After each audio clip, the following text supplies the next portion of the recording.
No trade for Trey Lance in the draft. No trade for Trey Lance during OTAs and minicamp. In a sense, it makes sense. Like, even if a team were interested and Trey wanted it, how can the Niners in good conscience move him until Brock is back on the field in practice playing? So let's fast forward into a land and a time where Brock Purdy is on the practice field. Let's say it's late August, early September, whenever. It's going to happen eventually. Brock Purdy's going to be fully cleared. He's going to be practicing. It's going to be 2-3 weeks that he's been on the field getting the lather, and he's going to feel confident and ready whenever that is, August, September, October. Eventually that day's coming. Will the Niners trade Trey Lance at that point? What do you think? I mean, it's such a weird situation. I don't know what to make of this situation because, I mean, if you're not going to move them at some point, what are you going to do with them? You know, it's like, are you going to date the girl or are you going to break up with the girl? You know what I mean? It's like, you just going to hold them there? You really think the Niners care about these quarterbacks' feelings at this point? I think it's pretty clear they don't care about their feelings. Don't call me, I'll call you, okay? Don't pop over. Yeah.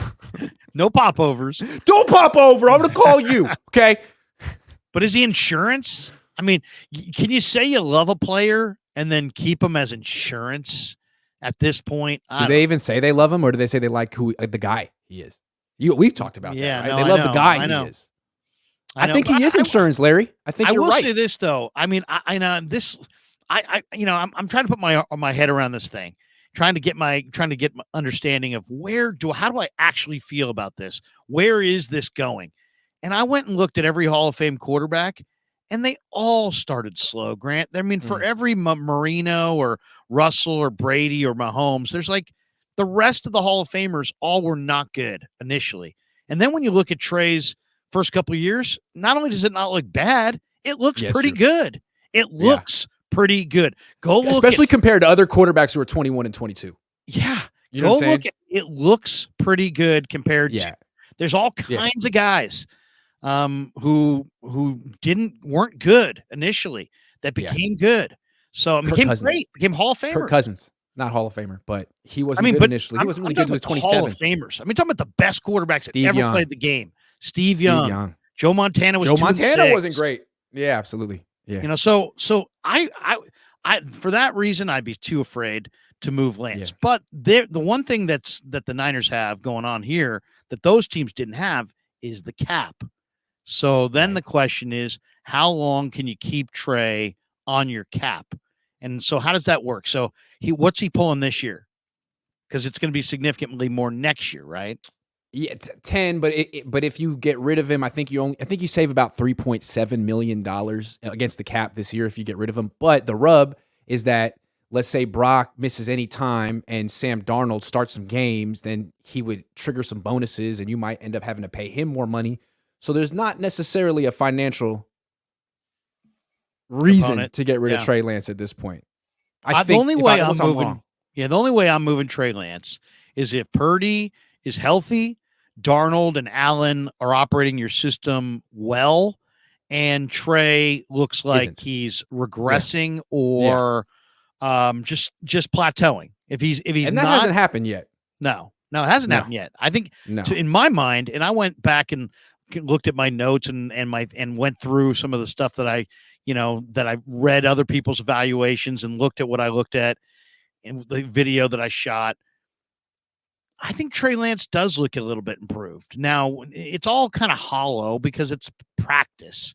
We've seen 6 practices. No, we've seen 4. Yeah, but I mean, the one that it's funny how his ball that hit the back wall went viral, but his dimes have not gone viral.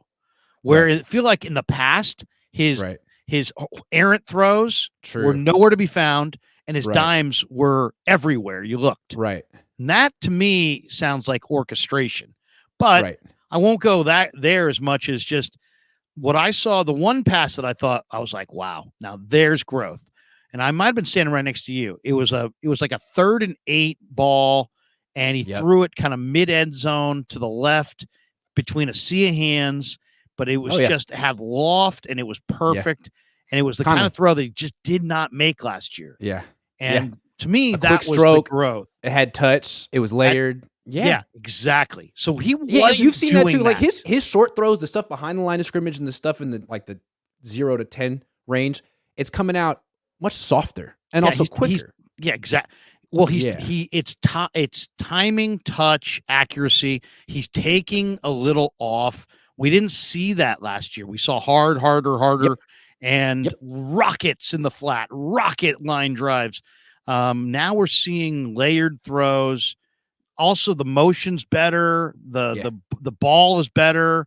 I mean, that wobble. He doesn't throw any more wobbles than any other Mhm. quarterback out there. In Yeah. this camp, in Sam this Darnold camp. has his fair share of wobbles too. No one Yeah, talks about it and though. so does Allen. I thought Allen Right. had probably the most wobbly ball in the last mini camp. So it doesn't his ball doesn't stand out as not a good ball. He's throwing more accurately. He's layering the ball and has greater touch. Now I don't know about timing because that part is more of a game situation type Right. thing, but the touch is clearly improved. The motion is cleaned up, and also he's has less plays that end with him running. That's also something I'm looking for. I don't want to see him with the ball in his hands at the end. We know he can run 5 yards and run out of Right. bounds. I want to see Right. him get it out of his hand to a receiver. The only thing that Or a I'm check not down guy. One of the only two. Yeah. right. The only thing I Yeah. didn't see that I wanted to see is he still looks relatively inaccurate when he's on the move. And that's the one thing I saw, the times that I've seen him miss guys high, low, in, out, it's on the move. So I think that's another nuance that he needs to work on, but there's definite improvement. And now it's just a matter of, can he carry it through to the preseason? What does it look Right. like? Can he sustain drives, score points? And I fully expect, since he looks a lot better, that he's going to be able to, to lead this offense and score points. So, if he plays Right. well, other teams will want him, but maybe the Niners will want him more. If he plays poorly, maybe other teams won't want him, but maybe the Niners will be looking to just cut bait if the other quarterbacks play really well or kind of well. So there's a lot of dynamics at play here, but I definitely think we're seeing an improved player.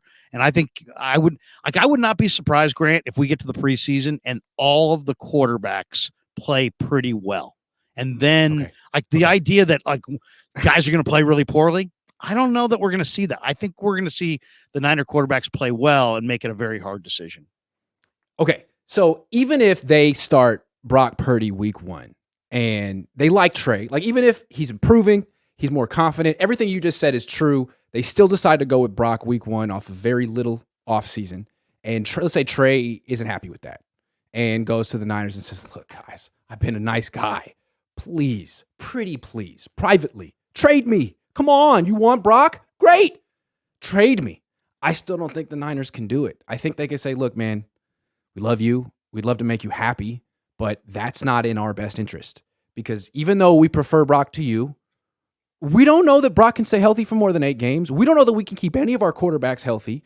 We don't have a great offensive line, and we lost our right tackle, and now we got his backup starting. So, sorry. If you don't want to be here, sorry. There's a high likelihood that you're going to start some games this year, so just hang tight.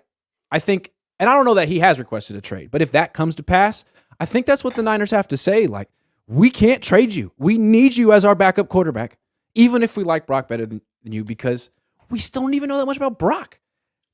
I mean, they have buffered themselves with so many options now at quarterback that it's not like they have to go with him. But to me, it's even beyond that. Whether he asks for a trade, it's what are you getting in return? You better be able to look your fans in the eye and say that we have a better chance to win the Super Bowl because of this trade than we did before the trade. And since he gives you something, right? He either gives you an insurance policy on Brock. That means that somebody coming back, whatever's coming back, better be like in the minds of 9 out of 10 Niner fans makes you better. Like it better be Montez Sweat. It better be Chase Young. It better be somebody that like, yeah. And you're not going to get that. You're going to get a draft pick. You get a draft pick. And every Niner fans know you just went through 4 quarterbacks last year. So getting rid of one of them and saying Brandon Allen will step up, no Niner fan wants to hear that. So it's not going to happen.